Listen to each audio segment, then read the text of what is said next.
ಅಜಿತ್ ಅನಂತರಾವ್ ಪವಾರ್ ಮಹಾರಾಷ್ಟ್ರದಲ್ಲಿ ಇವರನ್ನ ದಾದಾ ಅಂತಾನೆ ಕರೀತಾ ಇದ್ರು. ಆದರೆ ಇವತ್ತು ಬೆಳಗ್ಗೆ ನಡೆದಂತಹ ವಿಮಾನ ದುರಂತದಲ್ಲಿ ದುರ್ಮರಣಕ್ಕೀಡಾಗಿದ್ದಾರೆ. ಈ ವಿಮಾನ ದುರಂತದಲ್ಲಿ ಅಜಿತ್ ಅನಂತರಾವ್ ಪವಾರ್ ದಾದಾ ದುರ್ಮರಣವನ್ನಪ್ಪಿದ್ದಾರೆ. ಇವರ ಜೊತೆ ಇದ್ದಂತಹ 6 ಮಂದಿಗೂ ದುರ್ಮರಣವನ್ನಪ್ಪಿದ್ದಾರೆ. ಇಬ್ಬರು ಸಹಾಯಕರು, ಇಬ್ಬರು ಬಾಡಿಗಾರ್ಡ್ಸ್, ಓರ್ವ ಪೈಲಟ್ ಸೇರಿ 6 ಜನ ನಿಧನರಾಗಿದ್ದಾರೆ. ಪ್ರೈವೇಟ್ ಜೆಟ್ನಲ್ಲಿ ಚುನಾವಣಾ ಪ್ರಚಾರಕ್ಕಂತ ಅಜಿತ್ ಪವಾರ್ ಅವರು ಹೋಗ್ತಾ ಇದ್ರು. ವಿಮಾನದಲ್ಲಿದ್ದ ಅಜಿತ್ ಪವಾರ್ ಸೇರಿ ಒಟ್ಟು 6 ಮಂದಿ ಸುಟ್ಟು ಕರಕಲಾಗಿದ್ದಾರೆ. ಮೊದಲಿಗೆ ಬದುಕುಳಿದಿರಬಹುದೇನೋ ಅಂತ ಭಾವಿಸಲಾಗಿತ್ತು. ಆದರೆ ಹತ್ರ ಹೋಗಿ ನೋಡಿದಾಗ ಅಲ್ಲಿ ಛಿದ್ರವಾದಂತಹ ಮೃತದೇಹಗಳು ಕಾಣಿಸಿತ್ತು. ಸುಟ್ಟು ಕರಕಲಾದಂತಹ ಕೈಕಾಲು ಕಾಣಿಸ್ತಿತ್ತು. ಜೊತೆಗೆ ಬೆಂಕಿ ಆವರಿಸಿಕೊಂಡಿತ್ತು ಇಡೀ ಪ್ಲೇನ್ ತುಂಬ. ದಟ್ಟ ಹೊಗೆಯೂ ಆವರಿಸಿದ್ರಿಂದಾಗಿ ಹತ್ರ ಹೋಗಿ ನೋಡಿದಂಥವರು ಬದುಕುಳಿಯುವಂತಹ ಯಾವ ಲಕ್ಷಣಗಳು ಅಲ್ಲಿ ಗೋಚರಿಸಿಲ್ಲ ಅಂತ ಹೇಳ್ತಾ ಇದ್ರು. ವಿಷಯ ಗೊತ್ತಾಗಿ ಸ್ಥಳಕ್ಕೆ ಅಗ್ನಿಶಾಮಕ ದಳ ಸಿಬ್ಬಂದಿಗಳು, ಪೊಲೀಸರು ಎಲ್ಲರೂ ಕೂಡ ಬಂದರು. ಬೆಂಕಿ ನಂದಿಸಿ ಅಲ್ಲಿ ಬದುಕುಳಿದಿದ್ರೆ ಅವರನ್ನು ಯಶಸ್ವಿಯಾಗಿ ಬದುಕಿಸುವಂಥ ಕೆಲಸ ಮಾಡುವಂಥ ಪ್ರಯತ್ನಗಳಾಯಿತು. ಆದರೆ ವಿಮಾನದಲ್ಲಿದ್ದ ಅಷ್ಟೂ ಜನ ಸಾವನ್ನಪ್ಪಿದ್ದಾರೆ ಅನ್ನುವಂಥ ಮಾಹಿತಿ ಈ ಕ್ಷಣಕ್ಕೆ ಸಿಗ್ತಾ ಇದೆ. DGCA ಕಡೆಯಿಂದ ಅಫಿಷಿಯಲ್ ಆಗಿ 6 ಜನರ ದುರ್ಮರಣ, ಇನ್ಕ್ಲೂಡಿಂಗ್ ಅಜಿತ್ ಪವಾರ್. ಮಹಾರಾಷ್ಟ್ರದ DCM, ರಾಜಕಾರಣದಲ್ಲಿ ದಾದಾ ಅಂತ ಕರೆಸ್ಕೊಳ್ಳೋರು ಅಜಿತ್ ಅನಂತರಾವ್ ಪವಾರ್. 66 ವರ್ಷದ ಅಜಿತ್ ಅನಂತರಾವ್ ಪವಾರ್ ಈ ಪ್ಲೇನ್ ಕ್ರಾಶ್ನಿಂದ ಸಾವನ್ನಪ್ಪಿದ್ದಾರೆ, ದುರ್ಮರಣಕ್ಕೀಡಾಗಿದ್ದಾರೆ. ಮೂಲಗಳ ಪ್ರಕಾರ ಟೆಕ್ನಿಕಲ್ ಸಮಸ್ಯೆಯಿಂದಾಗಿ ಈ ಪ್ಲೇನ್ ಕ್ರಾಶ್ ಆಗಿದೆ ಅನ್ನೋ ವಿಚಾರ. ಎಕ್ಸಾಕ್ಟ್ ರೀಸನ್ ಗೊತ್ತಾಗಬೇಕು ಅಂತಂದರೆ ಆ ಬ್ಲ್ಯಾಕ್ ಬಾಕ್ಸಲ್ಲಿ ಇರುವಂತಹ ಸೀಕ್ರೆಟ್ ರಿವೀಲ್ ಆಗಬೇಕು. ಮಹಾರಾಷ್ಟ್ರ DCM ಅಜಿತ್ ಪವಾರ್ ಅವರ ನಿಧನ ಸುದ್ದಿ ಕೇಳ್ತಾ ಇದ್ದಂತೆ ಗಣ್ಯರು ಕಂಬನಿ ಮಿಡಿದಿದ್ದಾರೆ. ಪ್ರಧಾನಿ ಮೋದಿ, ಮಹಾರಾಷ್ಟ್ರ CM ಫಡ್ನವೀಸ್ ಸೇರಿದಂತೆ ಹಲವರು ಸಂತಾಪವನ್ನು ಸೂಚಿಸಿದ್ದಾರೆ. ಮಹಾರಾಷ್ಟ್ರ DCM ಅಜಿತ್ ಪವಾರ್ ನಿಧನಕ್ಕೆ ಗಣ್ಯರು ಕಂಬನಿ ಮಿಡಿದಿದ್ದಾರೆ. ಒಂದು ಕಡೆ ಟ್ವೀಟ್ ಮಾಡೋ ಮೂಲಕ, ಮತ್ತೊಂದು ಕಡೆ ಅವರ ಸಂಬಂಧಿಕರಿಗೆ ಕರೆ ಮಾಡಿ ಸಾಂತ್ವನ ಹೇಳುವ ಮುಖಾಂತರ ಗಣ್ಯರು ಸಂತಾಪವನ್ನು ಸೂಚಿಸ್ತಾ ಇದ್ದಾರೆ, ಕಂಬನಿ ಮಿಡಿತಾ ಇದ್ದಾರೆ.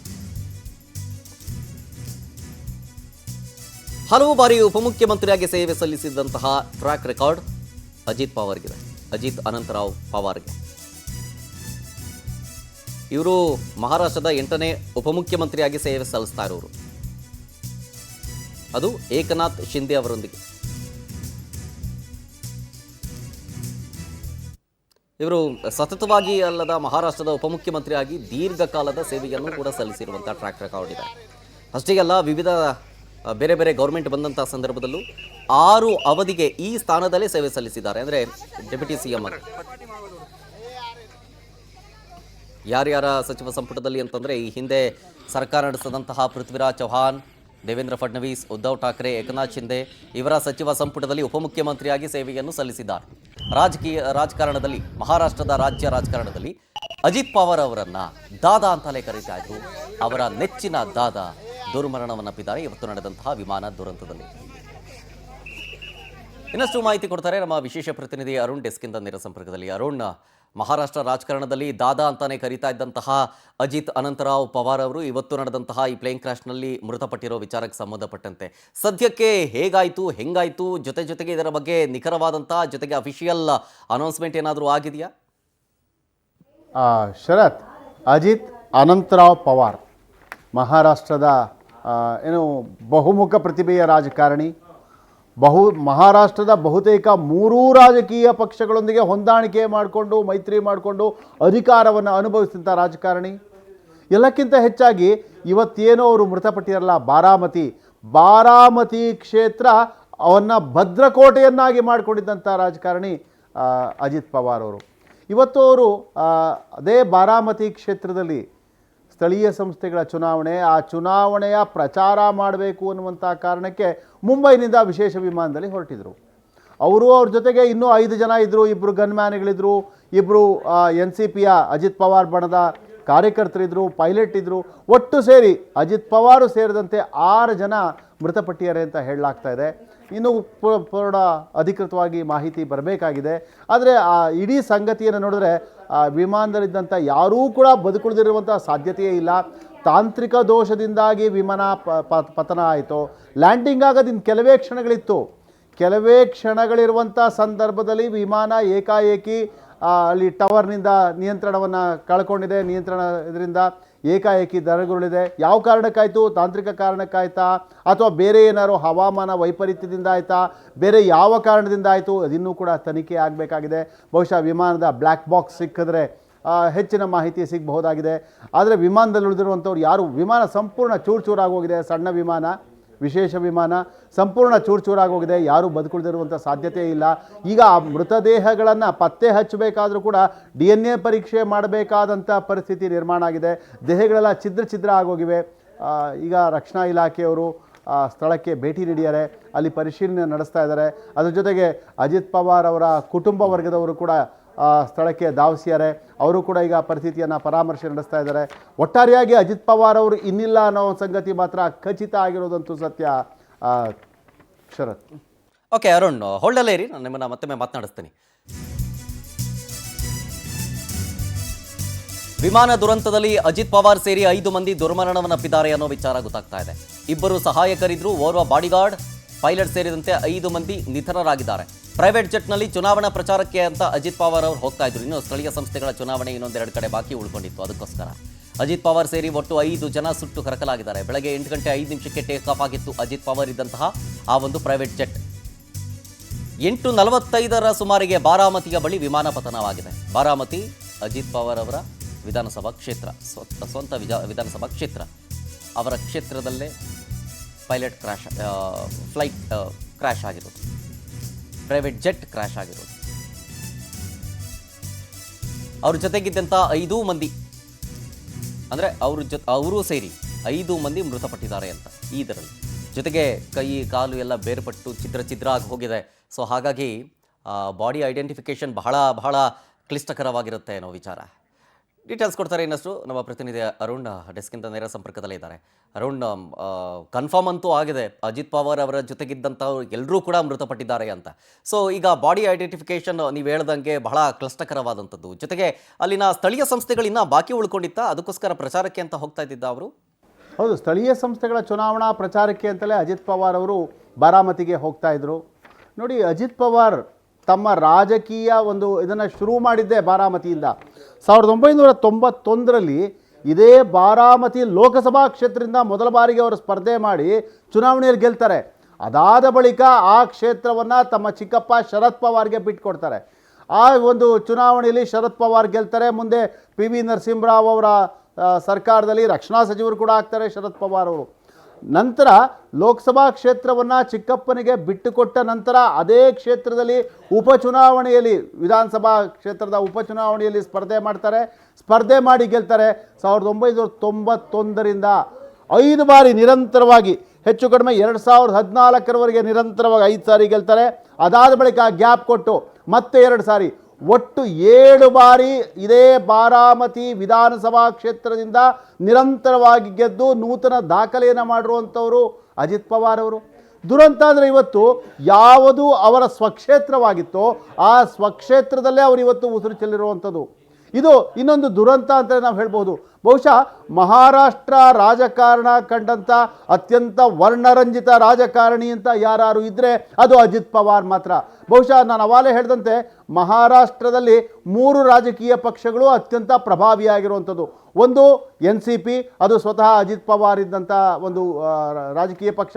ಮತ್ತೊಂದು ಕಾಂಗ್ರೆಸ್ ಹಾಗೂ BJP, ಶಿವಸೇನೆ ಹಾಗೂ NCP ಎರಡೂ ಕೂಡ ಈಗ ಒಡ್ಕೊಂಡಿವೆ. ಈ ಎಲ್ಲ ರಾಜಕೀಯ ಪಕ್ಷಗಳ ಜೊತೆ ಮೈತ್ರಿ ಮಾಡಿಕೊಂಡು ಅಧಿಕಾರ ನಡೆಸಿದಂಥ ಕೀರ್ತಿ ಕೂಡ ಅಜಿತ್ ಪವಾರ್ ಅವರಿಗೆ ಬರುತ್ತೆ. ಕಳೆದ ಬಾರಿ ಏಕನಾಥ್ ಶಿಂದೆ ಅವರ ಸರ್ಕಾರ ಇದ್ದಂಥ ಸಂದರ್ಭದಲ್ಲಿ ಏಕನಾಥ್ ಶಿಂದೆ ಅವರು ಶಿವಸೇನೆಯನ್ನು ಒಡ್ಕೊಂಡು 2 ಭಾಗ ಆಗಿದ್ದು ಎಲ್ರಿಗೂ ಗೊತ್ತಿರುವಂಥ ವಿಷಯ. ಅದಕ್ಕಿಂತ ಮೊದಲು ಆದಿತ್ಯ ಠಾಕ್ರೆ ಅಥವಾ ಉದ್ಧವ್ ಠಾಕ್ರೆ ಅವರೇನು ಮಹಾ ಅಗಾಡಿ ಇತ್ತು, ಮಹಾ ಅಗಾಡಿಯ ಸರ್ಕಾರದಲ್ಲಿ DCM ಆಗಿದ್ದಂಥ ವ್ಯಕ್ತಿ. ಇಡೀ NCP ಅಜಿತ್ ಪವಾರ್ ಅವರ ವಿಶ್ವಾಸದ ಮೇಲೆ ನಿಂತಿತ್ತು. ಅಂತಹ NCPಯನ್ನು ಒಡ್ಕೊಂಡು ಹೊರಗಡೆಗೆ ಬರ್ತಾರೆ. ಮಹತ್ವಾಕಾಂಕ್ಷೆ ಇತ್ತು ಅಜಿತ್ ಪವಾರ್ಗೆ, ತಾನು ಮುಖ್ಯಮಂತ್ರಿ ಆಗಬೇಕು ಅನ್ನುವಂಥ ಮಹತ್ವಾಕಾಂಕ್ಷೆ ಇತ್ತು. ಆ ಕಾರಣದಿಂದಲೋ ಅಥವಾ ಇನ್ಯಾವ ಕಾರಣದಿಂದಲೋ ಕುಟುಂಬದಿಂದಲೂ ಬೇರ್ಪಟ್ಟು ಹೊರಗಡೆಗೆ ಬಂದರು. ಅದ್ರ ಜೊತೆಗೆ ಪಕ್ಷವನ್ನು ಒಡ್ಕೊಂಡು ಬೇರೆಯಾಗಿ ಬಂದರು. ಅದಾದ ಬಳಿಕ BJP ಜೊತೆ ಮೈತ್ರಿ ಮಾಡಿಕೊಂಡ್ರು. ಏಕನಾಥ್ ಶಿಂದೆ ಅವರ ಸರ್ಕಾರದಲ್ಲಿ ಉಪಮುಖ್ಯಮಂತ್ರಿ ಆಗಿದ್ದರು.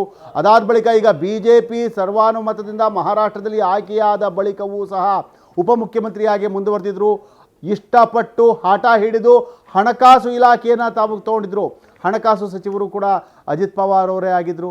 ಈಗ ಸ್ಥಳೀಯ ಸಂಸ್ಥೆಯ ಚುನಾವಣೆಯಲ್ಲೂ ಅಷ್ಟೇ ಆ ಒಂದು ಬಾರಾಮತಿ ಕ್ಷೇತ್ರ ಏನಿದೆ, ಬಾರಾಮತಿ ಕ್ಷೇತ್ರದಲ್ಲಿ ವಿಶೇಷವಾಗಿ ಮೈತ್ರಿಯನ್ನು ಮಾಡಿಕೊಂಡ ಸಂದರ್ಭದಲ್ಲಿ ಆ ಇಡೀ ಕ್ಷೇತ್ರವನ್ನು ತಮಗೆ ಬಿಟ್ಕೊಡ್ಬೇಕು ಅಂತ ಹೇಳಿ ಹಠ ಹಿಡಿದು ತಗೊಂಡಿದ್ರು.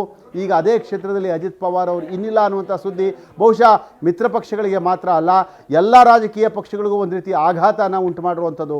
ಶರತ್. Okay, thank you Arun ಡೀಟೇಲ್ಸ್ಗಾಗಿ.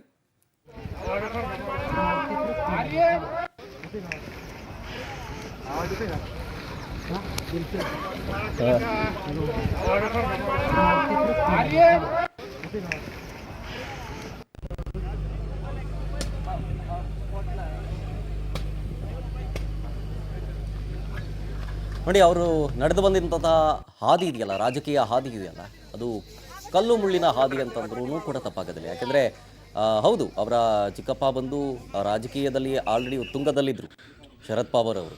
ಅವರ ಹೆಜ್ಜೆಯನ್ನೇ ಅನುಸರಿಸಿ ಅಜಿತ್ ಪವಾರ್ ಅವರು ಕೂಡ ರಾಜಕೀಯಕ್ಕೆ ಧುಮುಕ್ತಾರೆ. 1991ರಲ್ಲಿ ಪುಣೆ ಜಿಲ್ಲಾ ಕೇಂದ್ರ ಸಹಕಾರಿ ಬ್ಯಾಂಕಿನ ಅಧ್ಯಕ್ಷರಾಗಿ ಆಯ್ಕೆ ಆಗ್ತಾರೆ. ಅದೇ ಹುದ್ದೆಯಲ್ಲಿ ಇರ್ತಾರೆ. ಅವರು ಫಸ್ಟು ಕಂಟೆಸ್ಟ್ ಮಾಡಿದ್ದು ಲೋಕಸಭಾ ಎಲೆಕ್ಷನ್ಗೆ 1991ರಲ್ಲಿ ಇದೇ ಬಾರಾಮತಿಯ ಸಂಸದೀಯ ಕ್ಷೇತ್ರದಿಂದ. ಇದೇ ಬಾರಾಮತಿ ಕ್ಷೇತ್ರದಿಂದ ಮೊದಲು ಸ್ಪರ್ಧೆ ಮಾಡಿದ್ದು ಲೋಕಸಭಾ ಎಲೆಕ್ಷನ್ಗೋಸ್ಕರ ಅಂತ. ಅಲ್ಲಿ ಗೆದ್ದರು ಕೂಡ, ಅಲ್ಲಿ ಗೆದ್ದರು. ಅದಾದಮೇಲೆ ಅದೇ ಕ್ಷೇತ್ರವನ್ನು ತಮ್ಮ ಚಿಕ್ಕಪ್ಪನಿಗೆ ಬಿಟ್ಕೊಡ್ತಾರೆ, ಶರದ್ ಪವಾರ್ ಅವರಿಗೆ ಬಿಟ್ಕೊಟ್ಬಿಡ್ತಾರೆ. ಅದಾದಮೇಲೆ PV ನರಸಿಂಹರಾವ್ ಅವರ ಸರ್ಕಾರದಲ್ಲಿ ರಕ್ಷಣಾ ಸಚಿವರಾಗ್ತಾರೆ. ಆಮೇಲೆ ಇದೇ ಬಾರಾಮತಿಯ ವಿಧಾನಸಭಾ ಕ್ಷೇತ್ರದಿಂದ ಸ್ಪರ್ಧೆ ಮಾಡ್ತಾರೆ. ನೆಕ್ಸ್ಟ್ 1991ರಲ್ಲೇ ಇದೇ ಬಾರಾಮತಿಯ ವಿಧಾನಸಭಾ ಕ್ಷೇತ್ರದಿಂದ ಸ್ಪರ್ಧೆ ಮಾಡಿ ಅಲ್ಲಿಂದ ಇಲ್ಲಿಯ ತನಕವೂ ಕೂಡ ನಿರಂತರವಾಗಿ ಗೆದ್ದು ಬರ್ತಾರೆ. 1991, 1995, 99, 2004, 2009, 2014 ಹೀಗೆ ಸತತವಾಗಿ ಗೆದ್ದು ಬಿಗಿರ್ತಾರೆ. ಗೆದ್ದಿದ್ದಷ್ಟೇ ಅಲ್ಲ, ಅವರಿಗೆ ಸಚಿವ ಸ್ಥಾನವೂ ಕೂಡ ಇರುತ್ತೆ ಎಲ್ಲ ಸಚಿವ ಸಂಪುಟದಲ್ಲೂ ಕೂಡ. ನೋಡಿ, ವಿಮಾನ ದುರಂತದಲ್ಲಿ ಅಜಿತ್ ಪವಾರ್ ದುರ್ಮರಣ ಹಿನ್ನೆಲೆಯಲ್ಲಿ ಬಾರಾಮತಿಗೆ ಅಜಿತ್ ಪವಾರ್ ಕುಟುಂಬಸ್ಥರು ದೌಡಾಯಿಸಿದ್ದಾರೆ. ಸುಪ್ರಿಯಾ ಸುಳೆ ಸೇರಿದಂತೆ ಅವರ ಕುಟುಂಬಸ್ಥರು, ಜೊತೆಗೆ ಅವರ ಪತ್ನಿ ಮತ್ತು ಇಬ್ಬರು ಮಕ್ಕಳು ಕೂಡ ಬಾರಾಮತಿಯತ್ತ ಪ್ರಯಾಣವನ್ನು ಬೆಳೆಸಿದ್ದಾರೆ. NCP ಸಂಸದೆ ಸುಪ್ರಿಯಾ ಸುಳೆ ಕೂಡ ಬಾರಾಮತಿಯತ್ತ ದೌಡಾಯಿಸಿದ್ದಾರೆ. ದುರ್ಮರಣದ ಸುದ್ದಿ ಗೊತ್ತಾಗ್ತಾ ಇದ್ದಂತೆ ಕುಟುಂಬಸ್ಥರ ಆಕ್ರಂದನ ಮುಗಿಲು ಮುಟ್ತಾ ಜೊತೆಗೆ ದೌಡಾಯಿಸಿದ್ದಾರೆ. ಏಕೆಂದರೆ ಮೊದಲು ವಿಚಾರ ಗೊತ್ತಾಗಿದ್ದು ಕೇವಲ ವಿಮಾನ ಪತನವಾಗಿದೆ ಅನ್ನೋದಷ್ಟೇ. ಬದುಕುಳಿದಿದ್ದಾರೋ ಇಲ್ಲವೋ, ಏನಾಗಿದೆ ಎತ್ತ ಏನೂ ಕೂಡ ಗೊತ್ತಿರಲಿಲ್ಲ. ವಿಷಯ ತಿಳಿದ ತಕ್ಷಣ ಅವರ ಕುಟುಂಬಸ್ಥರೆಲ್ಲ ದೌಡಾಯಿಸಿದ್ದಾರೆ ಬಾರಾಮತಿಗೆ. ಈಗ ಅವರ ದುರ್ಮರಣದ ವಿಚಾರ ಅವರ ಕಿವಿಗೆ ಬಿದ್ದಿರುತ್ತೆ. ಜೊತೆಗೆ ರಾಜಕೀಯ ಗಣ್ಯರು ಕೂಡ ಸಂತಾಪವನ್ನು ಸೂಚಿಸ್ತಾ ಇದ್ದಾರೆ ಟ್ವಿಟರ್ ಮುಖಾಂತರ, ಜೊತೆಗೆ ಅವರ ಕುಟುಂಬಸ್ಥರಿಗೆ ಫೋನ್ ಮಾಡುವ ಮುಖಾಂತರ. NCPಯ ಸಂಸದೆಯಾದಂಥ ಸುಪ್ರಿಯಾ ಸುಳೆ ಅವರ ಸಂಬಂಧಿಗಳು ಅವರು ಕೂಡ ದೌಡಾಯಿಸ್ತಾ ಇದ್ದಾರೆ ಬಾರಾಮತಿಗತ್ತ. ಅವರ ರಾಜಕೀಯ ಜರ್ನಿಯ ಬಗ್ಗೆ ಹೇಳ್ತಾ ಇದೆ, ಸತತವಾಗಿ ಗೆದ್ದು ಬೀಗಿದ್ದವರು ಅಂತ. ಆಮೇಲೆ ಗೆದ್ದು ಬೀಗಿದ್ದಷ್ಟೇ ಅಲ್ಲ, ಅವರಿಗೆ ಸಚಿವ ಸ್ಥಾನವೂ ಕೂಡ ಅರಸಿ ಬಂದಿದೆ.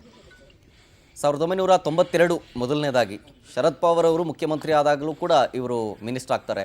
99ರಲ್ಲೂ ಕೂಡ ಅಷ್ಟೇ, 2003ರಲ್ಲೂ, 2004 ಹೀಗೆ ಪ್ರತಿ ಬಾರಿಯೂ ಕೂಡ ಗೆದ್ದಂಥ ಸಂದರ್ಭದಲ್ಲಿ ಅವರಿಗೆ ಸಚಿವ ಸ್ಥಾನ ಸಿಕ್ಕಿದೆ. ಇನ್ನಷ್ಟು ಮಾಹಿತಿ ಕೊಡ್ತಾರೆ ನಮ್ಮ ಪ್ರತಿನಿಧಿ ಸಂತೋಷ್ ಹೊಸಾಳಿ ಫೋನ್ ಸಂಪರ್ಕದಲ್ಲಿ. ಸಂತೋಷ್, ಈಗ ಈ ವಿಚಾರ ಗೊತ್ತಾಗ್ತಾ ಇದ್ದಂತೆ ಕುಟುಂಬಸ್ಥರು ದೌಡಾಯಿಸ್ತಾ ಇದ್ದಾರೆ, ಜೊತೆಗೆ ಸಂತಾಪವನ್ನು ಸೂಚಿಸ್ತಾ ಇದ್ದಾರೆ. ದೇಶದ ಹಲವು ಗಣ್ಯರು ಸಂತಾಪವನ್ನು ಸೂಚಿಸ್ತಾ ಇದ್ದಾರೆ. ಸದ್ಯ ಈ ವಿಚಾರಕ್ಕೆ ಸಂಬಂಧಪಟ್ಟಂತ ಇನ್ಡೆಪ್ತ್ ಡೀಟೇಲ್ಸ್ ಬೇರೆ ಏನು ಸಿಗ್ತಾ ಇದೆ? ಖಂಡಿತ ಇವತ್ತು ಬೆಳಗ್ಗಿನ ಜಾವ ಸಂಭವಿಸಿದಂತ ಈ ಒಂದು ತುರ್ತು ವಿಮಾನ ಅವಘಡದಲ್ಲಿ ಮಹಾರಾಷ್ಟ್ರದ ಉಪಮುಖ್ಯಮಂತ್ರಿಯಾಗಿದ್ದಂತಹ ಶರದ್ ಪವಾರ್ ಜೊತೆಗೆ ಅವರ ಸಂಘಟಕರು ಸೇರಿದಂತೆ ಒಟ್ಟು 6 ಜನರು ಸಾವನ್ನಪ್ಪಿದ್ದಾರೆ ಅನ್ನೋದ್ರ ಬಗ್ಗೆ ಮಾಹಿತಿ ಲಭ್ಯವಾಗ್ತಿದೆ. ಬಾರಾಮತಿಯಲ್ಲಿ ಆಯೋಜನೆ ಮಾಡಿದಂತಹ ಚುನಾವಣಾ ಪ್ರಚಾರಕ್ಕೆಂದು ಭಾಷಣ ಎಲ್ಲವೂ ಕೂಡ ಆಯೋಜನೆ ಕಾರ್ಯಕ್ರಮವನ್ನು ಮಾಡಲಾಗಿತ್ತು. ಆದ್ರೆ ದುರದೃಷ್ಟವಶಾತ್ ಬೆಳಗ್ಗಿನ ಜಾವ ಈ ಒಂದು ಅವಘಡದಲ್ಲಿ ಸಾವನ್ನಪ್ಪಿದ್ರು. ಇನ್ನು ಅವರ ರಾಜಕೀಯ ಇತಿಹಾಸವನ್ನ ನೋಡೋದಾದ್ರೆ ಸಹಜವಾಗಿ ಅಜಿತ್ ಪವಾರ್ ಸಾಕಷ್ಟು ರಾಜಕೀಯವಾಗಿ ತಮ್ಮದೇ ಆದಂತಹ ಹೆಸರನ್ನು ಕೂಡ ಅವರು ಮಾಡಿಕೊಂಡಿದ್ರು. ಯಾಕೆಂದ್ರೆ ಪ್ರತಿ ಬಾರಿ ಅಧಿಕಾರಕ್ಕೆ ಬಂದಂತಹ ಸಂದರ್ಭದಲ್ಲಿ ಕೂಡ ಪ್ರತಿ ಬಾರಿ ಕೂಡ ತಮ್ಮ ಒಂದು ಅವಕಾಶವನ್ನ ಪಡೆದುಕೊಳ್ತಾ ಇದ್ರು, ಅಧಿಕಾರಕ್ಕೆ ಅವರು ಮನ್ನಣೆನ ಪಡೆದುಕೊಳ್ತಾ ಇದ್ದನ್ನ ಇಲ್ಲಿ ಗಮನಿಸಬೇಕಾಗುತ್ತೆ.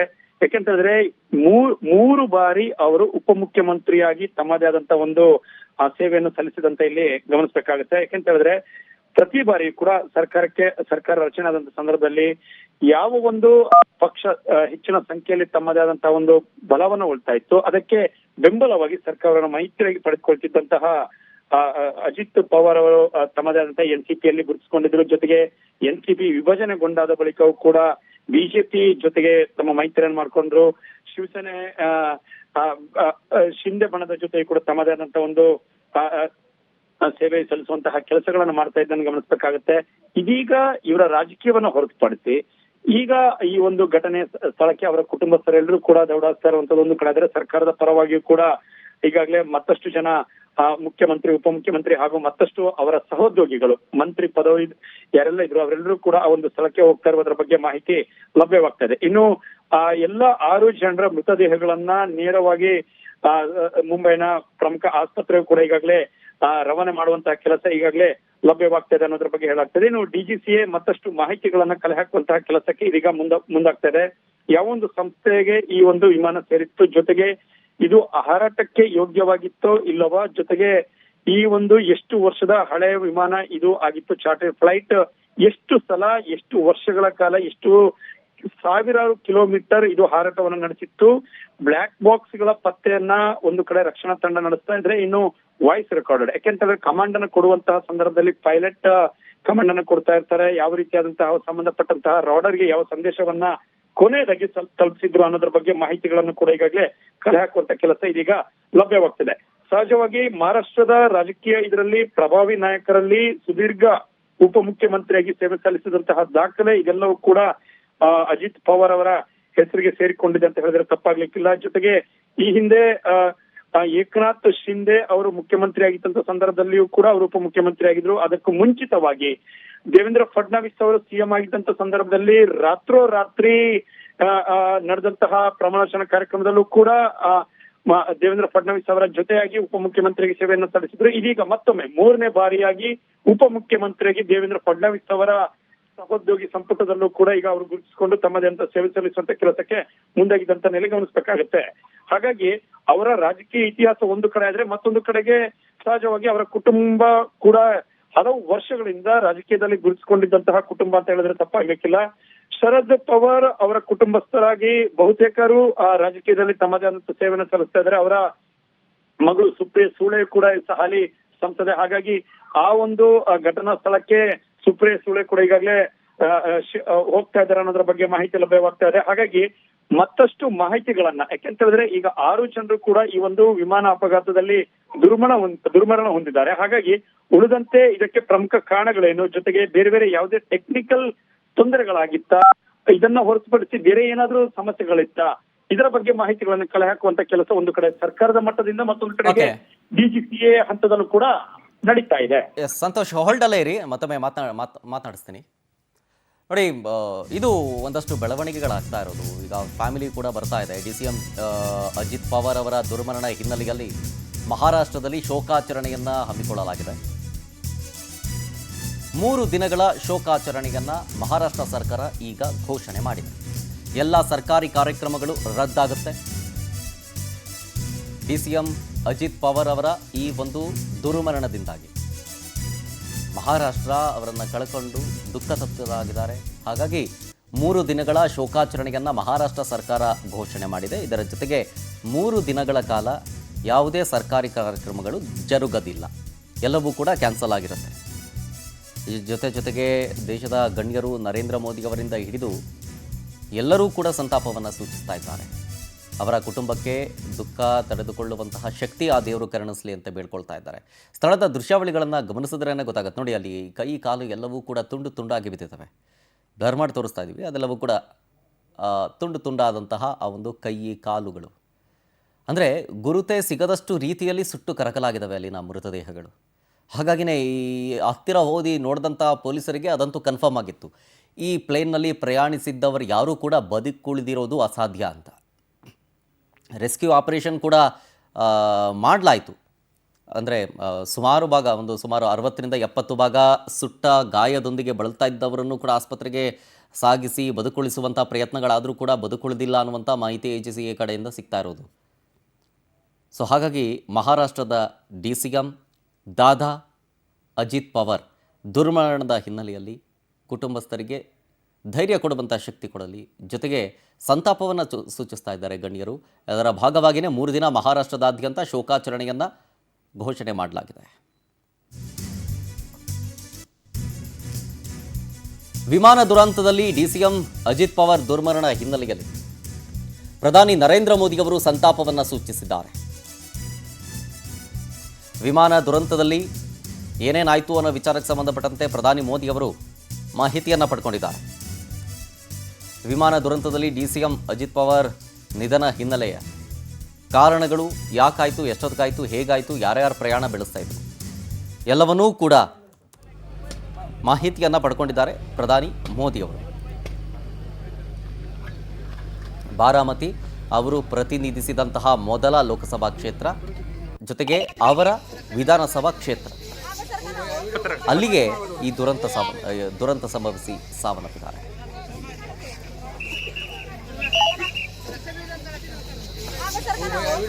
पट्टी